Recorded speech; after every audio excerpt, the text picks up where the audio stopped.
کراچی میں ہزاروں انسان قتل ہو گئے. اسٹیٹ نے اپنی جو ذمہ داریاں تھیں وہ اٹھا کے لوگوں کو دے دی. یعنی جہاد سے لے کے کفن دفن تک کے معاملات سے آپ لا تعلق ہیں, اور پیٹرول پمپ سے لے کے جوتے بنانے تک سارے کام آپ کر رہے ہیں. تو اس کے بعد ہوگا کیا؟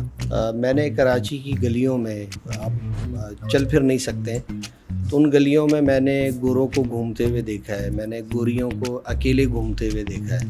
بلدیہ فیکٹری چل گئی, کوئی ذمہ دار نہیں ہے. آج تھانے ہے علی گڑھ, قصبہ, کچا قلعہ, پکا قلعہ, سراب گوڑ, 12 مئی.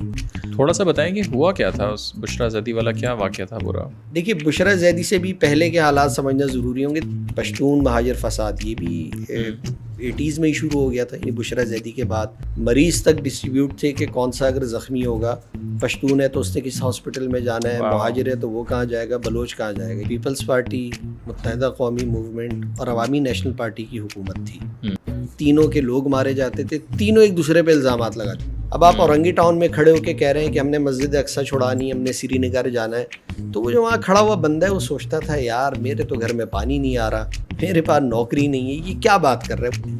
اور دوسرا مجھے بتائیں, جرنلزم کی طرف کہاں سے انٹرسٹ آپ کا پیدا ہوا؟ المیہ یہ ہے, آپ یہ دیکھیں کہ اس ملک میں اگر آپ کے پاس نادرا کا شناختی کارڈ ہے اس کی کوئی اوقات نہیں ہے. اگر آپ کے پاس کہیں کا بھی اخبار کا کارڈ ہے تو آپ اس کی بنیاد پر بہت ساری چیزیں کر سکتے ہیں.